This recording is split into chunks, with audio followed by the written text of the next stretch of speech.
और भजनलाल सरकार की ओर से नए जिलों की समीक्षा के लिए बनाई गई कैबिनेट सब कमेटी पर विवाद शुरू हो गया है। कांग्रेस आशंकित है कि सरकार कांग्रेस के प्रभाव वाले जिलों को खत्म कर सकती है।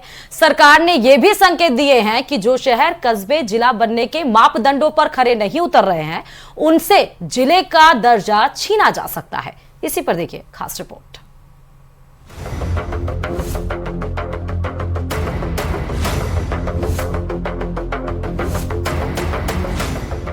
बजट सत्र से पहले ही गहलोत राज में बने 17 नए जिलों और 3 संभागों के भविष्य पर संकट के बादल मंडाने लगे हैं। संसदीय कार्य मंत्री जोगाराम पटेल का तर्क है कि कांग्रेस राज में अपने चहेतों को खुश करने के लिए गहलोत ने आनन फानन में जिले बना दिए थे।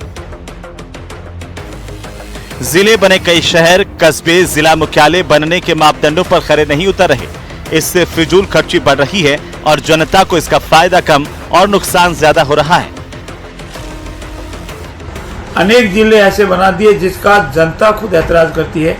इवन मेरे कांग्रेस के साथी भी ऐतराज करते हैं कि इसकी कोई आवश्यकता नहीं थी। तो हमारी माननीय मुख्यमंत्री जी का ये मानना है कि कोई भी जिले बने, ग्राम पंचायत बने, निगम बने, वो जन उपयोगी हो, जनहितार्थ हो।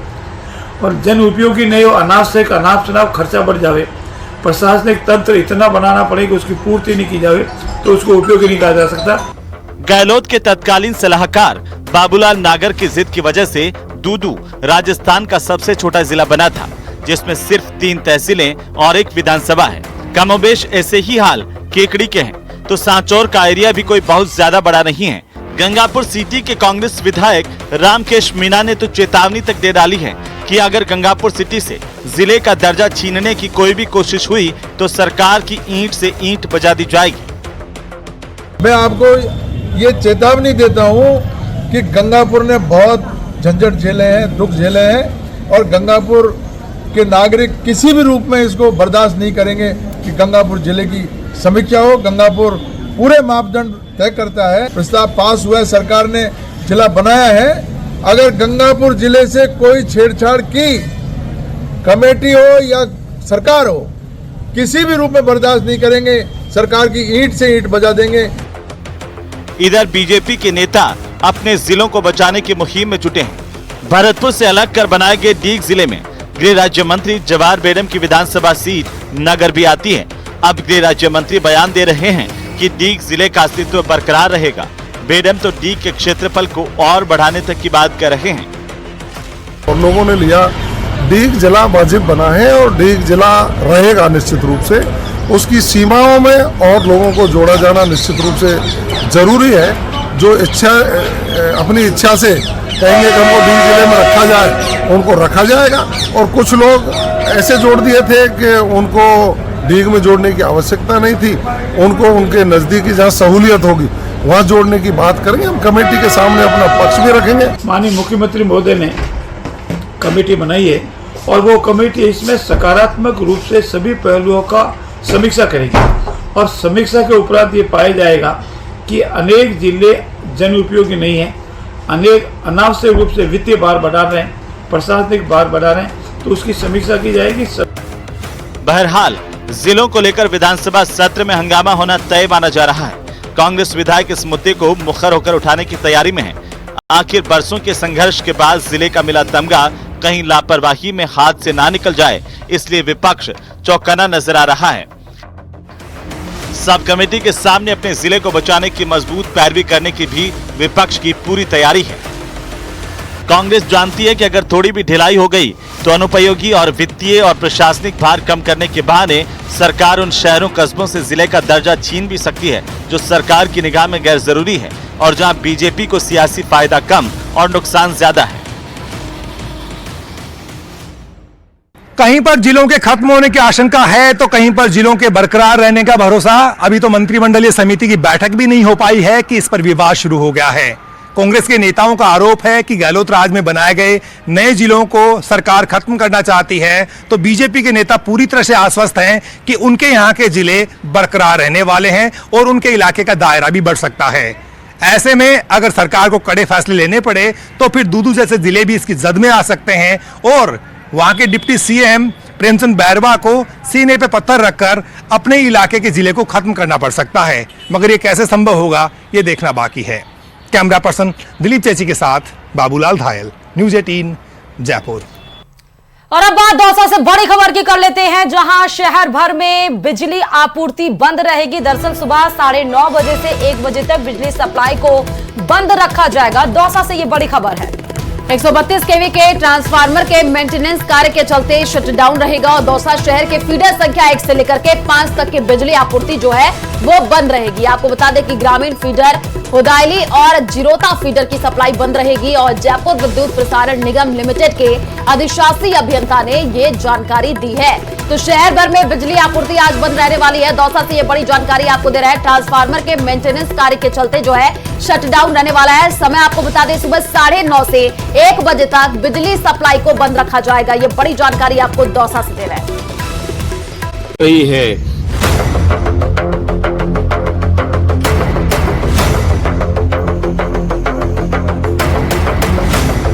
झालावाड़ मेडिकल कॉलेज के जिन 10 छात्रों को हिरासत में लिया है उनमें कुछ छात्राएं भी शामिल हैं। सूत्रों के मुताबिक इन छात्र छात्राओं पर भारी भरकम राशि लेकर डमी कैंडिडेट के रूप में परीक्षा देने का आरोप है। वहीं ये सारा घटनाक्रम सामने आने के बाद झालावाड़ के मेडिकल कॉलेज प्रशासन में भी हड़कंप मचा हुआ है।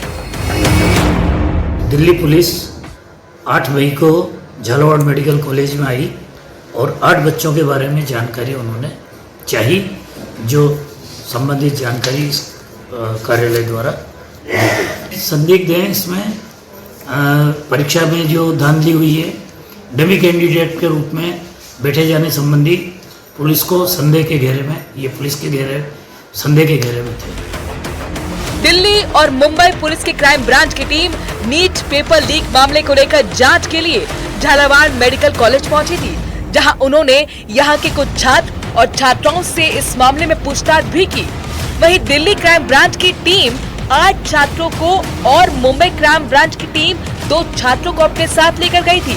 बताया जा रहा है कि नीट परीक्षा पेपर लीक मामले में डमी कैंडिडेट्स के रूप में परीक्षा देने के संबंध में जांच एजेंसियां झालावाड़ मेडिकल कॉलेज के छात्र छात्राओं से जांच पड़ताल कर रही हैं। सारे मामले में झालावाड़ मेडिकल कॉलेज प्रशासन अपने स्तर पर भी जांच कर रहा है और घटनाक्रम को लेकर झालावाड़ के मेडिकल कॉलेज में भी हड़कंप मचा हुआ है। लेकिन जो जांच एजेंसियां हैं उन्होंने अभी इस मामले में कुछ खुलासा नहीं किया है, लेकिन उनकी राडार पर कई अन्य छात्र भी हो सकते हैं। छात्रों से पूछताछ कर रहे हैं कि किस तरह का प्रकरण हुआ है, क्या मामला है। छात्र जो है वो डरे हुए हैं, बताने से खतरा भी रहे और पुलिस की जांच में आगे अगर छात्र इसमें दोषी पाया जाता है तो क्या मेडिकल कॉलेज प्रशासन भी कार्रवाई करेगा इसमें? निश्चित रूप से नियमों के विरुद्ध उच्च अधिकारियों को अवगत करा के इस बारे में जो भी कानूनी कार्रवाई होगी वो की जाएगी। झालावाड़ मेडिकल कॉलेज प्रशासन के मुताबिक ये सभी छात्र छात्राएं 2019 से लेकर 2022 के बीच के छात्र और छात्राएं हैं। बताया जा रहा है कि इस पूरे घटनाक्रम में कुछ छात्राएं भी शामिल हो सकती है, जिन्होंने भारी भरकम राशि लेकर डमी कैंडिडेट के रूप में इस घोटाले में शामिल हुई थी। फिलहाल जो जांच एजेंसियां हैं उनकी रडार पर झालावाड़ मेडिकल कॉलेज के कई छात्र हैं, तो वहीं झालावाड़ का मेडिकल कॉलेज प्रशासन भी अपने स्तर पर जांच में जुटा हुआ है। तरुण शर्मा, न्यूज़ 18 झालावाड़। और अब बात जोधपुर से बड़ी खबर की, जहां स्पा सेंटर की आड़ में देह व्यापार का अड्डा पकड़ा गया। बड़ी कार्रवाई को अंजाम दिया गया और स्पा सेंटर मैनेजर, उसके साथ 2 युवक और अन्य 15 युवतियों की गिरफ्तारी भी हो चुकी है। सरस्वती नगर में स्थित नेचुरल सोल नामक स्पा पर पुलिस ने ये दबिश दी है। आपको बता दें कि पुलिस ने पहले डिकॉय ग्राहक बना करके भेजा, उसके बाद से इशारा मिलते ही ये दबिश दी गई है। आपको बता दें कि भगत की कोठी थाना पुलिस ने इस कार्रवाई को अंजाम दिया है। तो ये बड़ी जानकारी आपको दे रहे हैं, जहां पर आपको बता दें कि जोधपुर से ये बड़ी अपडेट है। स्पा सेंटर की आड़ में देह व्यापार का जो है वो अड्डा पकड़ा गया है और स्पा सेंटर मैनेजर और 2 अन्य युवक और 15 अन्य युवतियां जो है वो गिरफ्तार कर ली गई हैं। सरस्वती नगर में स्थित नेचुरल सोल नामक स्पा पर पुलिस ने ये दबिश दी है। पुलिस ने जो है पहले डिकॉय जो ग्राहक उसको बना करके भेजा और उसके बाद से इशारा मिलते ही ये दबिश दी गई है। भगत की कोठी थाना पुलिस ने इस कार्रवाई को अंजाम दिया है। तो ये बड़ी जानकारी आपको जोधपुर से दे रहे हैं, जहां पर आपको बता दें कि इशारा मिलते ही पुलिस ने इस बड़ी कार्रवाई को अंजाम दिया है और स्पा सेंटर मैनेजर, 2 युवक और 15 अन्य युवतियां जो है वो गिरफ्तार की गई है। तो जोधपुर से ये बड़ी जानकारी आपको दे रहे हैं। स्पा सेंटर की आड़ में देह व्यापार का जो अड्डा वो पकड़ा गया है। स्पा सेंटर मैनेजर और 2 युवक और 15 युवतियां जो है वो गिरफ्तार की गई है। और अमरनाथ यात्रा का शंखनाद हो गया है। कल जम्मू से निकला श्रद्धालुओं का पहला जत्था आज अमरनाथ गुफा के जो है दर्शन करने वाला है। श्रद्धालु बालटाल से रवाना हो गए हैं, कोई घोड़े पर तो कोई पालकी पर यात्रा के लिए निकल गया है। लगभग 13 किलोमीटर लंबी यात्रा कर वो अमरनाथ गुफा तक पहुंचेंगे और आज ही बाबा बर्फानी के पहले दर्शन करेंगे।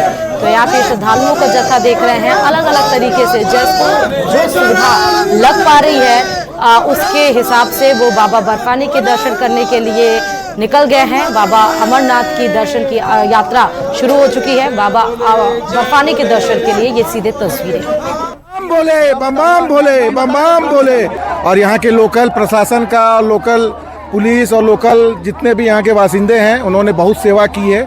अच्छा टेंट, अच्छा खान पान, लंगर की व्यवस्था बहुत अच्छी है। हम पहलगाम से जा रहे हैं सर, चंदनवाड़ी जाएंगे सर हम जी, और बालटाल से उतरेंगे हम। बताइए कि कितनी उत्साह हो रही है कि बाबा हमें बहुत इच्छा है बाबा जी की, बहुत प्यार से बुलाते हैं, बहुत अच्छे से जाते हैं और हमें बहुत उत्साह होती है। बाबा जी दरबार खुलते हैं, बहुत अच्छा लगता है। बेचैनी तो सबको रहती है, इतनी मुश्किलों से लोग आते हैं दर्शन करने के लिए, तो बेचैनी तो रहेगी ही। लेकिन बस अब ये है कि जल्दी से पहुँचे और दर्शन हो जाए बाबा की। व्यवस्था की बात करें, व्यवस्था किस प्रकार की है? बहुत बढ़िया है। अभी तो फर्स्ट है, ऐसे ज़्यादा अच्छा रहता भी है और है भी। मुझे बहुत अच्छा लगा क्योंकि मैं फर्स्ट टाइम इधर आई हूँ। मैंने बहुत अच्छी एक्सपीरियंस की है चीज़ें। यहाँ का व्यू, यहाँ का नेचर, यहाँ के लोग बहुत अच्छे हैं, फ्रेंडली हैं। बम बम बोले, बम बम बोले, बम। और अब मैच से जुड़ी बड़ी खबर आपको इस वक्त की बता दें कि भारत और साउथ अफ्रीका के बीच T20 वर्ल्ड कप का फाइनल मुकाबला होने वाला और इसको लेकर करोड़ों क्रिकेट फैंस का जोश बिल्कुल हाई है और भारतीय टीम के जीत की दुआ कर रहे हैं। फाइनल मैच बारबाडोस के किंगस्टन ओवल मैदान में दोनों टीमों का मुकाबला आज रात 8 बजे होगा। आपको बता दें कि टीम इंडिया ने इंग्लैंड और दूसरी ओर अफ्रीका ने अफगानिस्तान को हरा करके खिताबी भिड़ंत में प्रवेश पाया है। साथ ही आपको ये भी बता दें कि इससे पहले भारत ने 2007 में पाकिस्तान को हरा करके T20 वर्ल्ड कप जीता था और अब 2014 के फाइनल में भी जगह